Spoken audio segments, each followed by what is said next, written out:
Hey everybody, welcome to the Education of a Weaponized Man podcast. Here's the question for you tonight.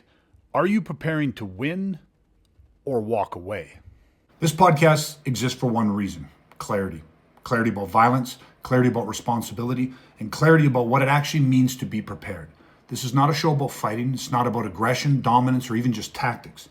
It's about judgment under pressure, restraint when force is justified, and responsibility for consequences of action and inaction. My name is Greg LaBeouf, and I have spent over 3 decades working with men who face violence professionally and men who face it unexpectedly in ordinary lives. But I'm also a father and a husband, and like many of you, I've watched the world change faster than most people are willing to admit. This podcast isn't here to scare you, but it's also not here to reassure you. It's here to help you think clearly about situations that do not allow time for thinking. If you're looking for shortcuts, hype, or entertainment, this is probably not for you. But if you believe preparation is a responsibility, not an obsession, you're in the right place. Let's begin. Okay, so tonight's episode is on redefining success in violence. I think this is such an important thing. It's a simple topic. It's simple enough, but it's extremely important. So I would put forward this.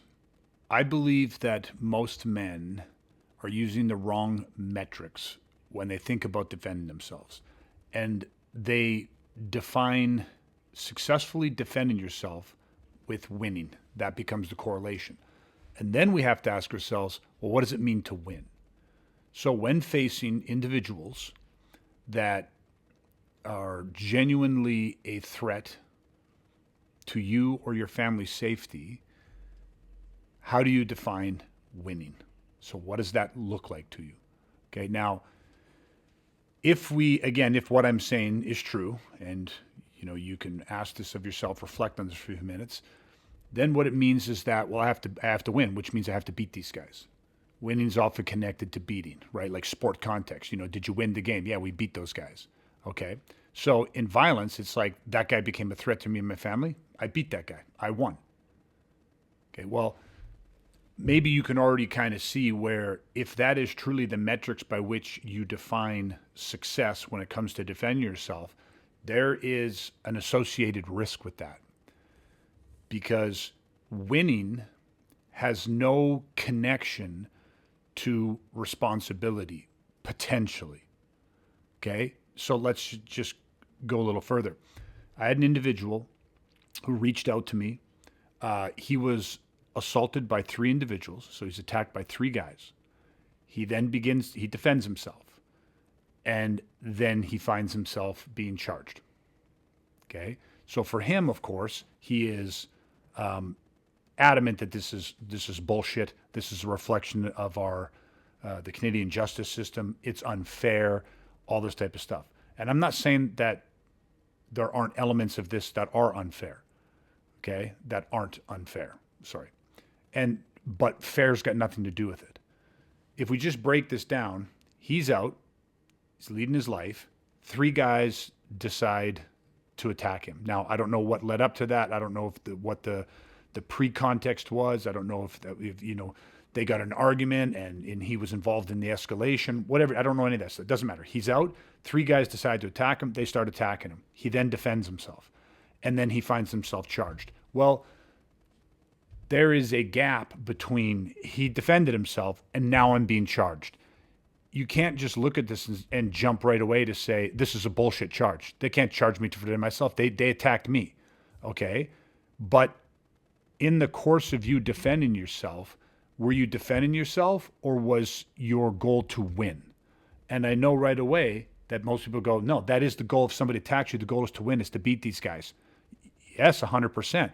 But if your metrics for that is connected to winning is often connected to punishment, right? Like you want to, and that's becomes a thing. But if we're just, I don't want to make this a legal discussion, but you can't punish people. You can defend yourself against people. When there's reasonableness of facing an imminent grievous bodily harm or death threat, you can defend yourself. Then the second that is, they're no longer a threat, you no longer have legal or moral justification for continuing to, because it's no longer now defending yourself, that becomes punishing. So you no longer have the ability to punish somebody.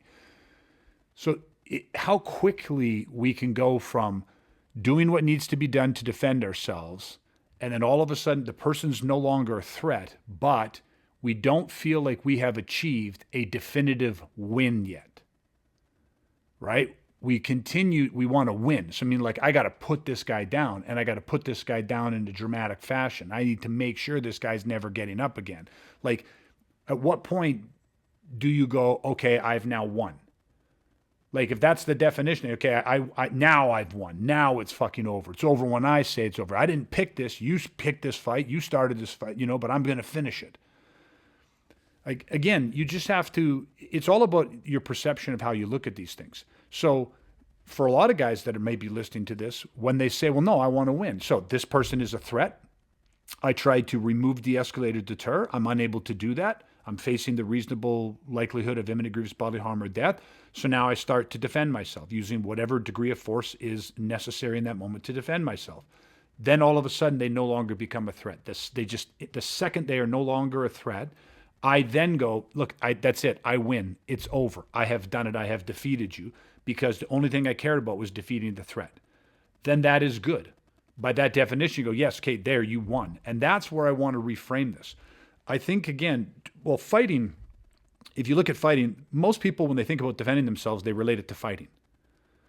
And if you look at fighters in a sport, well, if you got the guy in trouble, so you got another fighter and you guys are fighting and you sting him with a jab or you hit him with a cross, it doesn't matter what it is, but you have the guy, you have a moment where he is, we call it the guy's in the gap. You have that moment where the guy's hurt. You'll hear announced, oh, he's hurt, he's rocked, he's got him.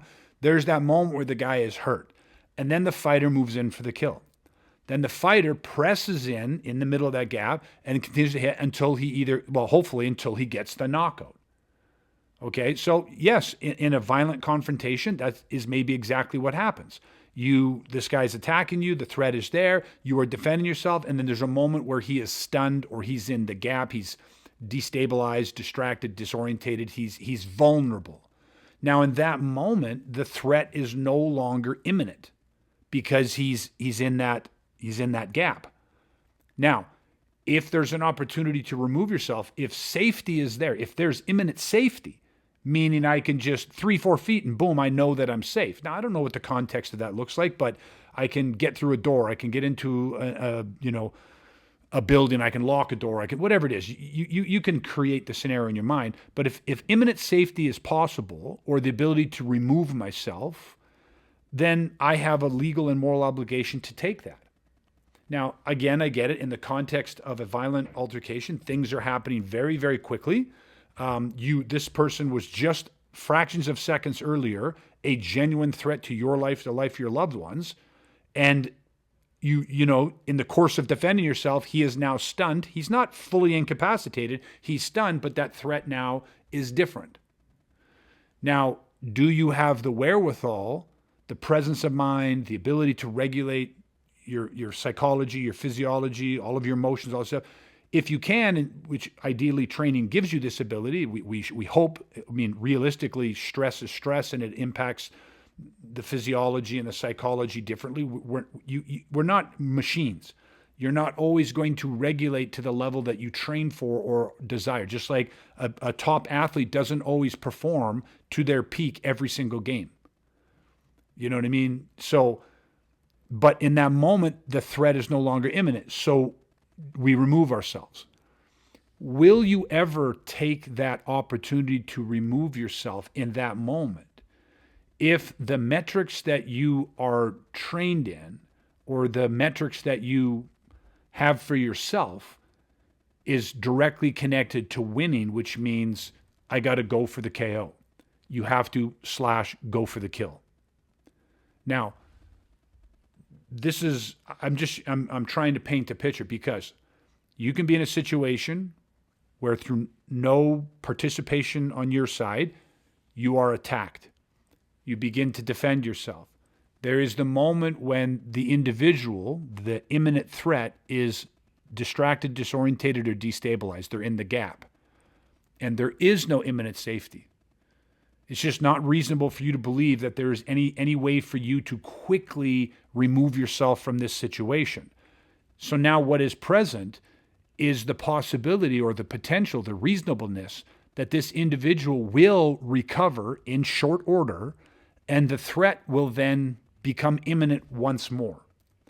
And so, in that moment where there is no ability to remove yourself, a decision is made to then have to continue to defend yourself, exploit the opportunity that you have to make sure that the person is incapacitated, or to put them deeper into the gap, meaning the person stuns backwards.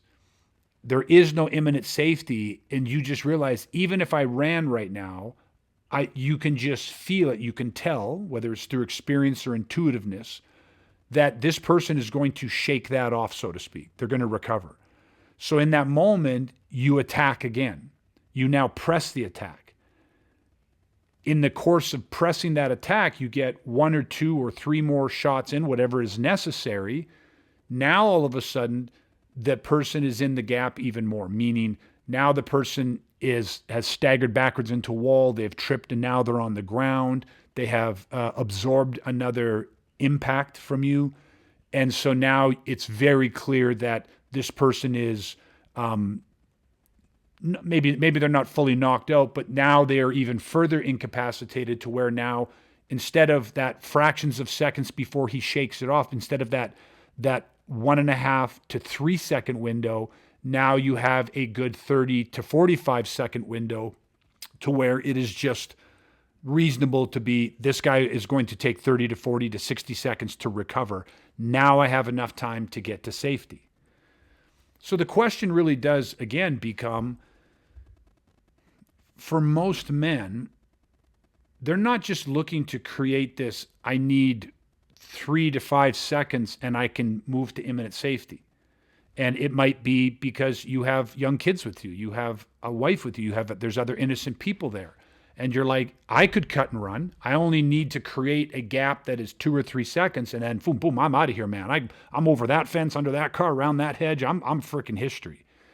But you're leaving a threat, an active threat, in proximity of young children or women or other people, and it is just, again, reasonable for you to believe, based off the body language, the behavior, the communication that maybe has happened with this threat, that they will continue to be a threat, not to you because you're gone, but they will continue to be a threat to the innocent people that are left there. And so, but see what I mean? These are decision-making moments. And that's what training is about getting really good at making very quick, potentially life and death decisions off imperfect information that is unfolding often at a rate faster than decision-making is allowed. But the training is what is allowing you to make these fast decisions.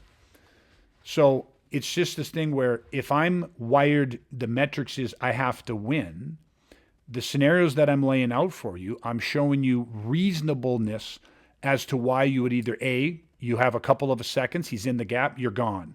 Or B, you have only a couple of seconds, and you continue to press the attack to further incapacitate, to again neutralize the threat that you believe will become imminent again in fractions of seconds if you do not continue to press the assault. None of that is tied to winning. All of that is tied to destroying the individual's objectives. And that is what I want to offer to you as a better metrics than winning. So I know, just for clarity, I'm sure everyone's creating the visuals with me, but most men can feel that once they are attacked or their family is threatened and they feel that it was necessary to physically defend themselves, all of a sudden this individual that has the initiative, that is pursuing this attack, that is probably uttering threats and literally acting upon these threats to say, I want to destroy you, kill you, I want to hurt you or your family.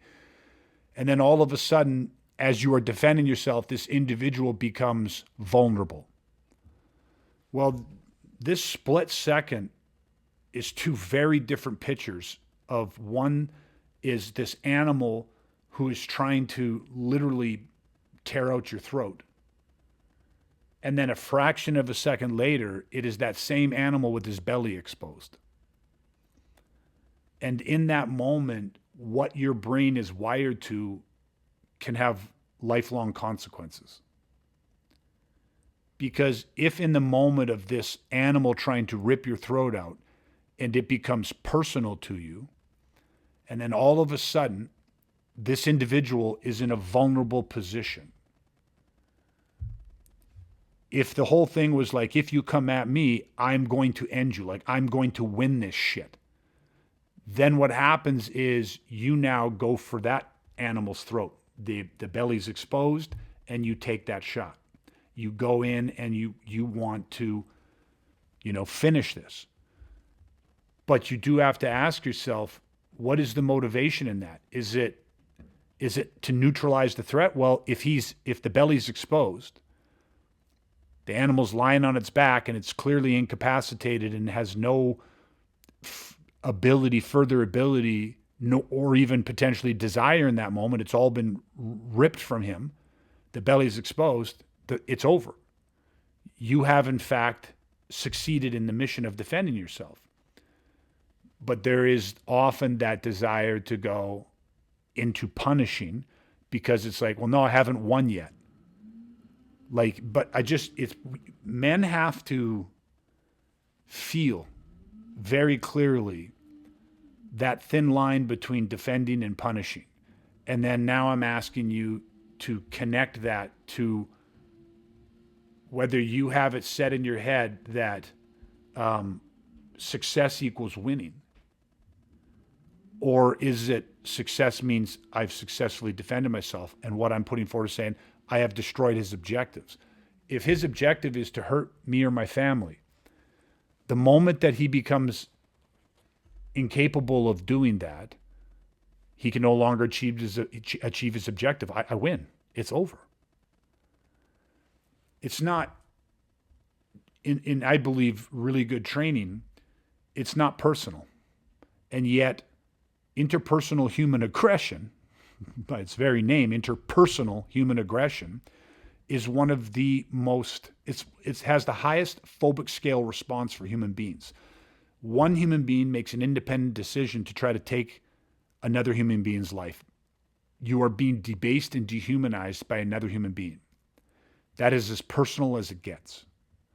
Yet, in good training, you learn to, it's not like you learn to shut off emotions, but you learn to regulate and not make it personal. Don't get sucked into that backstory. And the reason that's so important is, again, because when you react, remember, amateurs react. Professionals take action or they have responses to things. When you react, you will want to, quote unquote, win that fight.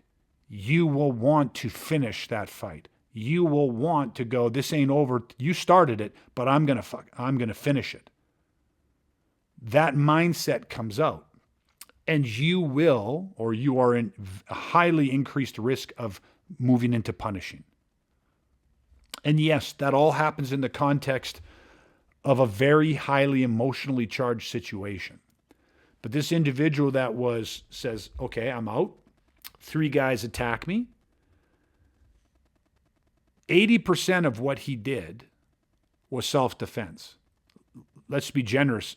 Let's say 85 to 90% of what he did was self-defense. 10 to 15% of what he did was punishment. And whether we feel that's fair or not fair and say, these guys started it, there was 3 of them. Those 3 guys started it. I know. That's not fair. They started it, and then just because all of a sudden they're incapacitated, if he was incapacitated, they wouldn't have stopped. That's right, they wouldn't have. They most likely would have continued beating him up until the point of his death. But that's what bad guys do, isn't it? They murder people. And sometimes they do it with premeditated intent. Well, that's what it is. They're bad guys. That's exactly what it is. But when we face bad guys, we're not bad guys. We're good guys. And so you can defend yourself when that threat is imminent right? When it is at a level of grievous bodily harm or death, you can defend yourself, and you can do it to up to and including lethal force if that is what is required as the threat continues to be imminent and at the level of imminent grievous bodily harm or death. But the difference lies in the fact that once that individual who, under no participation of your own or no, contribution to that, escalation of that, chose independently to attack you, the second they're no longer a threat, then we have a legal and moral obligation to no longer continue that. We're not authorized to punish. And that's the difference. People say self-defense in Canada is illegal. Well, that's not true. Self-defense in Canada is very legal. Punishment in Canada has never been, is currently not, and never will be legal. That is up to the court systems. That is up to the legal system. And maybe it's broken. I would agree and say that, yes, we have a lot of flaws and a lot of massive problems in our legal system. But, if punishment has never been legal, then it's not broken. It just has never been part of the judicial system. So the bigger point of tonight's podcast is, in your training, if you can really connect to say, listen, and this is how I feel about it.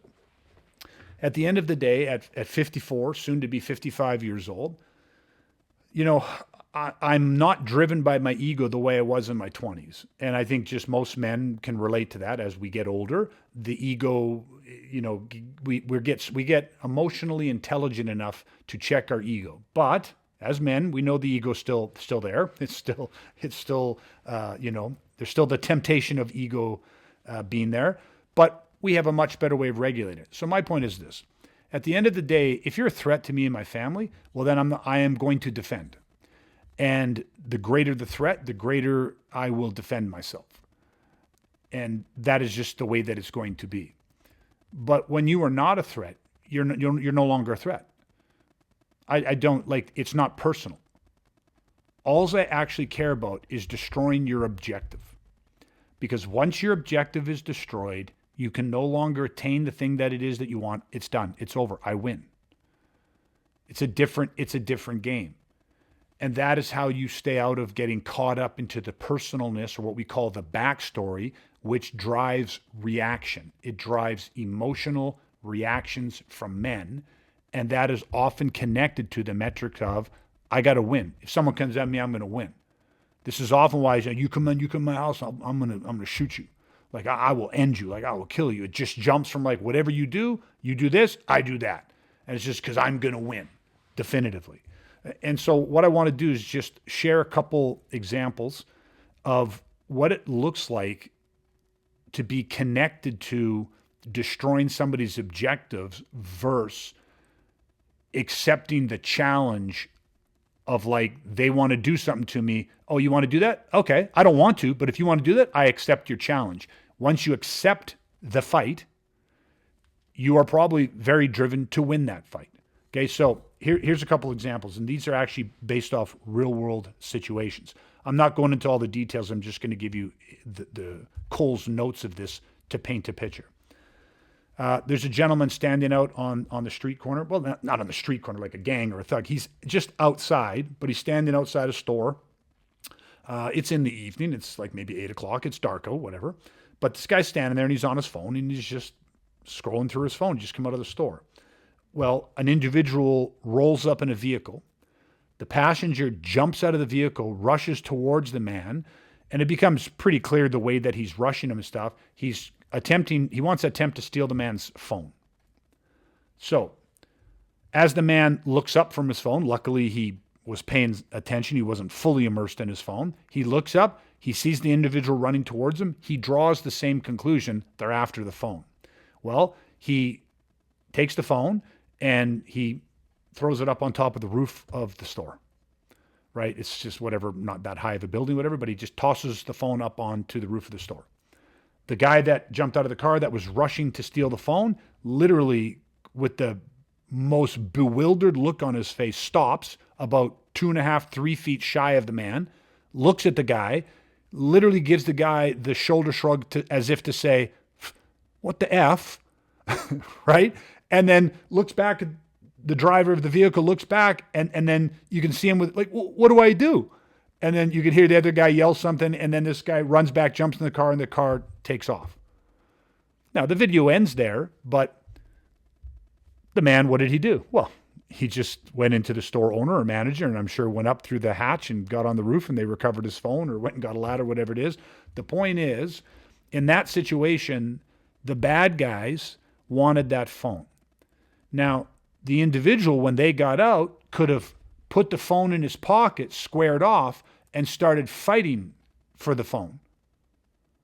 In my mind, that would have, and I'm not saying that he couldn't have defended his property. I'm not talking about whether or not him actively pulling the phone closer to his chest or putting it in his pocket and now like putting his hands up, and this guy continues to come at the phone, and now punches are being exchanged, or a knife is drawn or a firearm's pulled out, and now this escalates, and maybe the individual with the phone, the good guy, maybe he ends up injuring the guy, so critically injuring him or killing him in the scuffle over a phone. I'm not saying that he would have been guilty. You are allowed to protect your property. And if the individuals in the commission of trying to steal or damage your property become a reasonable, imminent risk of grievous bodily harm or death to you, then you may have a very strong case for self-defense in that point. Okay? What I'm saying, though, is when he tossed the phone on the roof, he destroyed their objective. It wasn't about winning. He didn't accept their challenge of, hey, you got a phone. I'm going to dart into this car, try to grab the phone out of your hand.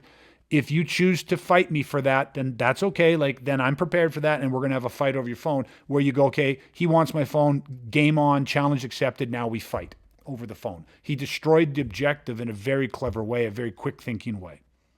Okay, so very, very powerful. That individual was not wired to accept the challenge as win versus lose. He played a different game. The next scenario was a gentleman who was late to a sporting event, and he had decided to stop at a bank machine en route to the sporting event because the fees inside the sporting event, the bank, the ATM machines are higher fees, whatever. He pulls over, he jumps out, he rushes up, he's not really paying attention. He gets to the bank machine, he puts his card in, he punches in his code, and then he has the hairs on the back of his neck stand up. And he kind of like looks right, looks left, and he notices three individuals. Well, he notices two right off the bat. And then as he kind of nervously explores a little more, he realizes there's three individuals that are kind of forming a triangle behind him. But they are about 20 feet away from him. They're not right on top of him.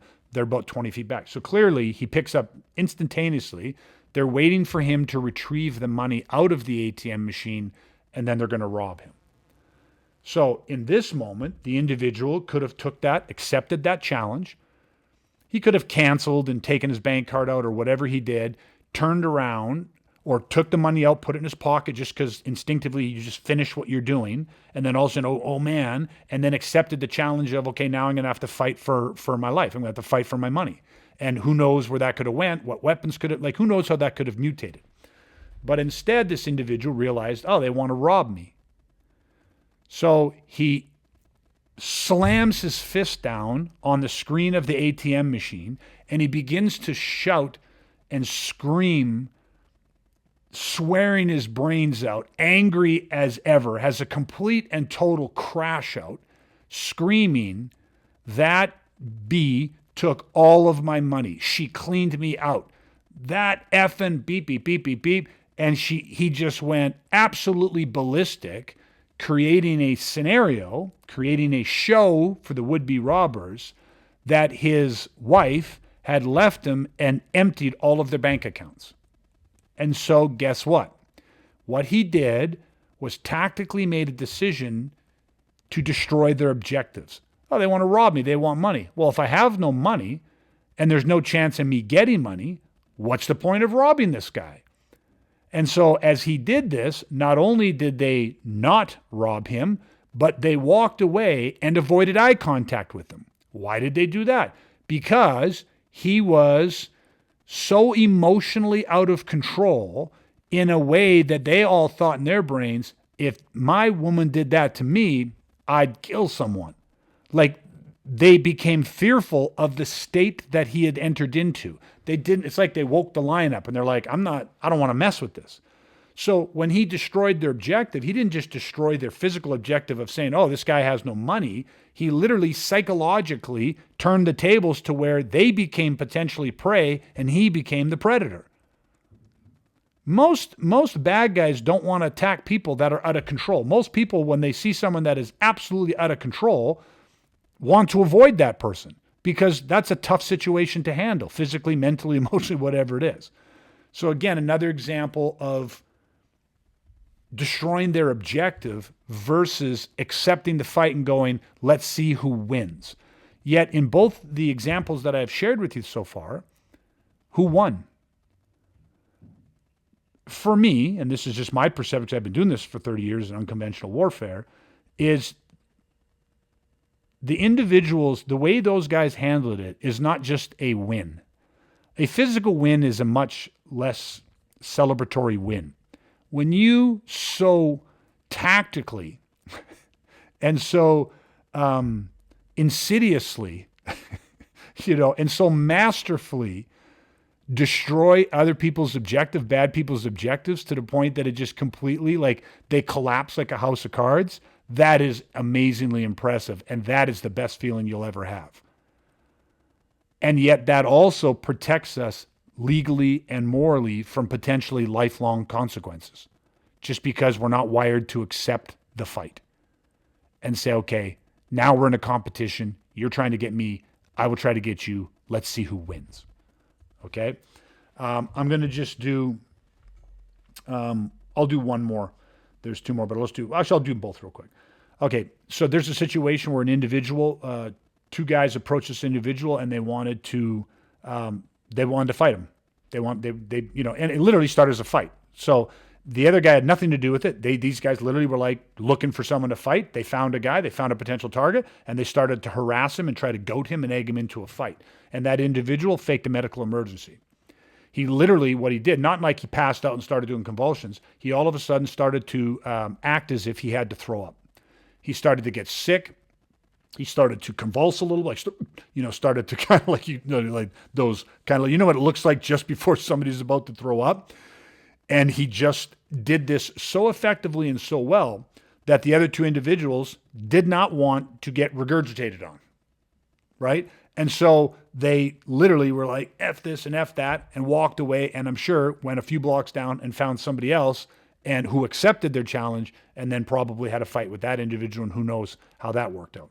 But again, the quick thinking of a redirect of somebody just all of a sudden, something's changed. Something medical, you're sick, you're about to vomit, you're this, all that type of stuff. So these are just behavioral redirects, we call them. Okay, so again, really, really smart. And the last one I'll share with you is that three individuals in a road rage situation, and the vehicle ends up cutting off the one vehicle, three gentlemen jump out, and in the vehicle that got cut off and pulled over, the victims, the intended victims, there's two men in that vehicle. Well, they get out. So they get out not to escalate this, not to fight, but they get out in defense of, they're surrounded. There's nowhere to go. So instead of being trapped in a car, they get out of the car. There's a little bit of arguing and pontificating. And then the driver of the vehicle that got pulled over, so the good guys, the driver of the good guy vehicle interrupts their pattern. These three guys are cursing and swearing and trying to escalate up, while the driver starts accusing the friend and starts yelling at the friend and blaming everything, the whole reason this happened and the whole reason this, and distracting him while driving and all this stuff. But he starts a very intense, very focused argument with his own passenger. So much so that while the driver and the passenger, the two good guys, are now engaged in a fight of their own, which becomes they're pushing and physically going, so much so that the three bad guys, the three individuals that pulled them over looking to engage in a fight, were now trying to break up the fight of the two friends, and they were trying to protect the passenger. And at the end of it, they were trying to tell the driver to calm down, which, surprisingly, the driver did calm down, And the three guys who had stopped to attack them promised they said, okay, go, so long as you promise not to hurt the guy. And the two friends get in the vehicle, drive away, to which the driver begins to start laughing. And his friend, who had no clue what he was doing, who thought it was all very real and serious and was apologetic and scared of his friend, finally was let in on the joke. It was a tactical behavioral redirect where he destroyed their objective. If you want to fight and beat up two guys, but then those two guys are already engaged in a fight, there's no one to fight. So they took on the role of almost the protector. It's interesting psychologically. And it's absolutely freaking hilarious. So again, this whole episode is just about getting people to question whether you are, what does success mean when it comes to defending yourself? And I would hope that you spend some time thinking about whether it is winning and what that means to you, because everything I've shared with tonight is winning. Whether you destroy somebody's objectives and you do not accept the fight, and you can walk away from, you can remove yourself at the second that they are no longer a threat and there's no desire for you to want to punish, that is winning. But you have to define what winning means to you. And so just for the example today, I've separated them. Most people, if they think about winning, they think, I got to beat this guy. I got to put this guy down. I got to finish this guy. Well, how much of that has the potential to move into punishing? And what are the, again, potential lifelong consequences that come with that? Versus recognizing that you can destroy their objectives and understand that all I need to do is the second they can no longer carry out or achieve what their desired, outcome was, rob me, murder me, beat me, whatever that is, if I destroy their objectives, I don't have to accept that this is a fight that I must win. I just have to understand what is their objective, how do I destroy it, and the second that they are no longer able to carry out or achieve their objective, it is over. You have won. That is more closely related to, it's not about winning, it's about surviving. And whatever we have to do to survive. But it most likely many, many times doesn't look like it does at the end of a combat of a good quote unquote fight in the UFC or wherever, where the best fights are what? The ones that end in knockout or submission. That's what we pay the money for. Nobody wants you to go to the judge's card. We want to see a knockout. We want to see a technical knockout. We want to see a submission. We want to see a finish because that is a definitive win. That's why in hockey, they don't like to end in a tie anymore, right? We have to go to 3 minutes overtime. Then we got to go to the shootout. Somebody has to win. When a game's being played, somebody has to win, and violence has been gamified for many of us in the world today. If you've listened this far, take a moment before moving on. Not to agree with anything that I've said, but to notice what stayed with you. These conversations aren't meant to provide answers that you can memorize. They're meant to sharpen your judgment, to clarify your responsibility, and to help you think clearly about moments that don't allow time for thinking. If this episode raised questions, that's the point. If it made you more cautious rather than confident, that's a good thing. And if it didn't resonate with you, you don't need to force it. Preparation is personal, and it has to align with who you are and what you're responsible for. You don't need to do anything after this. Just carry the questions with you and pay attention to how you see the world this week. We'll continue the conversation next time.